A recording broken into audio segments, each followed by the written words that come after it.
Everyone, मैं हूं doctor Deepti और आपका मेरे इस यूट्यूब चैनल पे बहुत बहुत स्वागत है। फ्रेंड्स, आज की इस वीडियो में हम R38 जो जर्मन मेड डॉक्टर रेकविक की होम्योपैथी ड्रॉप है उसके बारे में हम बात करने वाले हैं। और इस वीडियो में हम जानेंगे कि R38 के यूजेस क्या होते हैं और उसके जो कॉम्पोजिशंस हैं उसके बारे में भी हम थोड़ा सा जानेंगे कि वो जो मेडिसिन उसमें मिली हुई है वो किस तरीके से हेल्प करती है। तो चलिए ज़्यादा देर ना करते हुए इस वीडियो को हम शुरू करते हैं और आगे बढ़ते हैं। तो फ्रेंड्स, आज की इस वीडियो में हम R38 के बारे में बात करने वाले हैं। और इस R38 के बारे में अगर हम बात करें तो ये स्पेशली एब्डोमिनल पेन, चाहे फिर वो किसी भी तरीके का एब्डोमिनल पेन हो, उसको ठीक करने में काफ़ी ज़्यादा हेल्पफुल होती है। R38 जो मेडिसिन होती है वो राइट साइड में अगर आपके एब्डोमिन में पेन हो रहा है, फिर वो चाहे किसी भी वजह से हो, ये बहुत अच्छे रिजल्ट देने के लिए हेल्पफुल होती है। R38 में बहुत अच्छे एक्टिव इंग्रेडिएंट्स या होम्योपैथी मेडिसिन जैसे एपिस मेलिफिका, आर्सेनिक एल्बम को अच्छे तरीके से मिक्स कर कर पोटेटाइज करके तैयार किया गया है।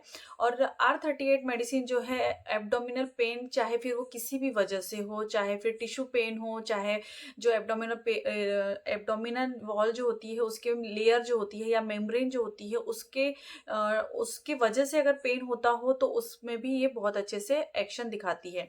बात अगर करें इंडिकेशन की, तो ये कई सारी प्रॉब्लम में एब्डोमिन में जब पेन होता है तो वो ये नहीं होता है कि किस वजह से, जैसे कुछ एक पर्टिकुलर जगह से हो रहा हो, जैसे स्टमक एक हो या फिर लीवर से रिलेटेड हो, ऐसा नहीं है।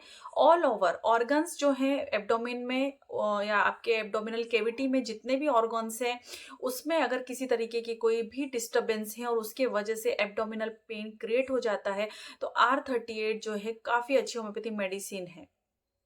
R38 के इंडिकेशंस की अगर हम बात करते हैं तो R38 जो है आपके राइट साइड के जितनी भी प्रॉब्लम्स है, ऑर्गन्स हैं, उससे रिलेटेड जो भी एब्डोमिनल पेन होते हैं उसमें काफ़ी अच्छे से एक्शन दिखाने का काम करती है।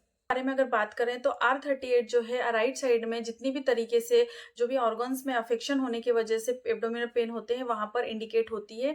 जैसे affection of the ovaries, right side के ओवरीज में अगर किसी तरीके का कोई अफेक्शन हो जाता है या फिर वहां पर इन्फ्लेमेशन ऑफ द ओवरीज है, वहां पे किसी तरीके का इन्फेक्शन हो जाता है, या ओवरीज में कई बार ऐसा होता है कि सिस्ट बन जाते हैं या गांठें पड़ जाती हैं, और उसके वजह से होने वाले तकलीफ या एब्डोमिनल पेन को, जब आपको बहुत ज्यादा सीवियर पेन होता है तो ये मेडिसिन जो है इंडिकेटेड होती है, स्पेशली राइट साइड की, जैसे कि मैंने बताया। इसके अलावा पैरामेट्राइटिस की कंडीशन में, सेल्फिंजाइटिस की कंडीशन में ये काफी ज्यादा हेल्पफुल मेडिसिन होती है।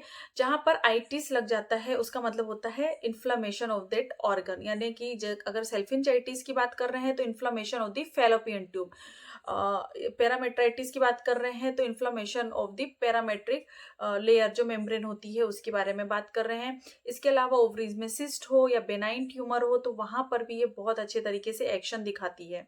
साथ ही साथ लेरिंग्स में अगर किसी तरीके से प्रॉब्लम हो जाती है या इडीमा हो जाता है, वहां पर लेरिंग्स में किसी तरीके का इन्फ्लेमेशन हो जाता है, तो लेरिंग्स के अफेक्शंस के लिए भी ये जो R38 है ये काफी अच्छे होम्योपैथी मेडिसिन है जो उसमें इन्फ्लेमेशन, इडीमा, स्वेलिंग को कम करने में हेल्पफुल होती है।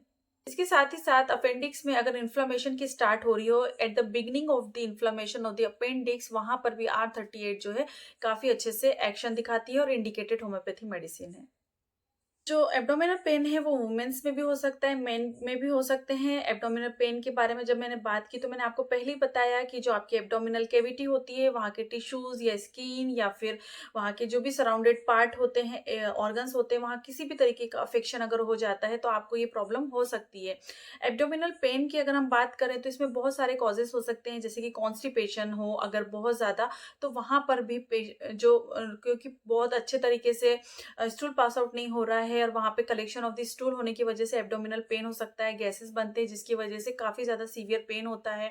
इनडाइजेशन की कंडीशन में भी आपको, अगर डाइजेशन आपका प्रॉपर नहीं हो रहा है तो भी आपको पेन जो है फील हो सकता है। फूड एलर्जी के केसेस में भी आपको पेन जो है एब्डोमिन में हो सकता है। तो ये जितने भी मैं आपको कॉजेस बता रही हूँ ये सारे ही जो है अगर इन वजह से एब्डोमिनल पेन हो रहा है तो ये कवर करने का काम करती है मेडिसिन। या फिर फूड पॉइजनिंग है या फूड एलर्जी की कंडीशन में, फीमेल्स में मेंस्ट्रुएशंस के दौरान काफ़ी ज़्यादा पेन होता है जिसे हम डिस्मेनोरिया भी कहते हैं। जब पेनफुल मेंसेस होते हैं या पेनफुल पीरियड्स होते हैं तो वहाँ पर भी काफ़ी ज़्यादा एब्डोमिन पेन होता है फीमेल्स में।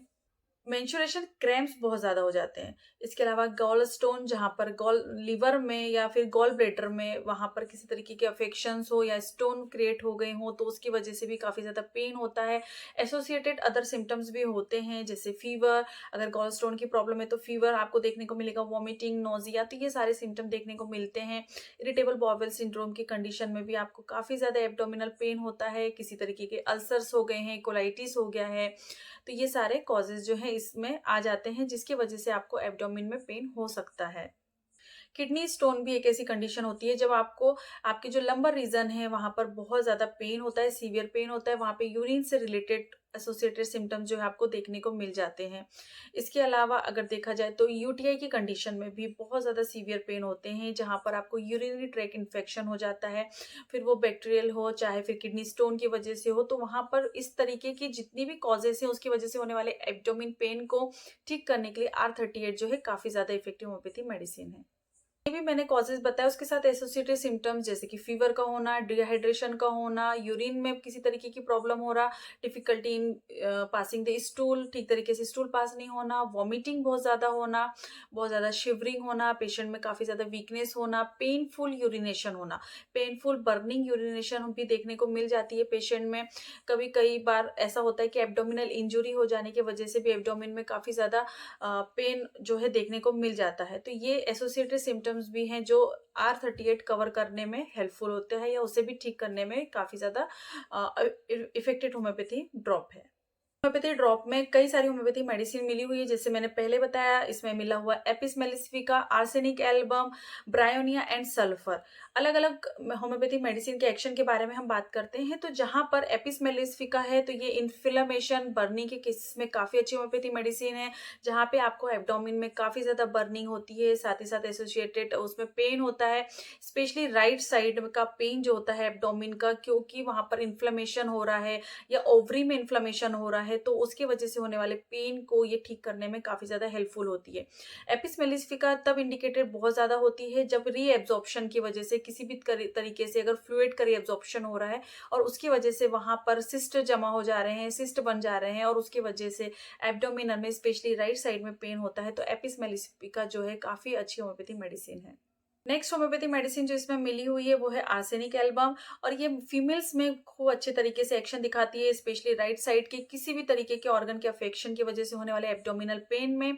ये अगर मेंस्ट्रुअल क्रैम्प्स है तो वहां पर भी एक्शन दिखाती है, सेल्फ एंजाइटीज जहाँ पे इन्फ्लेमेशन होती है, फैलोपियन ट्यूब का होता है, पैरामेट्राइटिस में अगर वहां पर इन्फ्लेमेशन हो गया है, या राइट साइड का कोई भी डिसऑर्डर हो, या जैसे किडनी स्टोन, या राइट साइड की किडनी में अगर स्टोन कलेक्ट हो गया है और वहां पर यूरिनेशन से रिलेटेड तकलीफ हो रही है और बहुत ज़्यादा वहाँ पर रीनल अफेक्शंस अगर बहुत ज़्यादा हो रहे हैं, तो ये उसके होने की वजह से एब्डोमिन में काफ़ी ज़्यादा डिस्कम्फर्ट बना रहता है।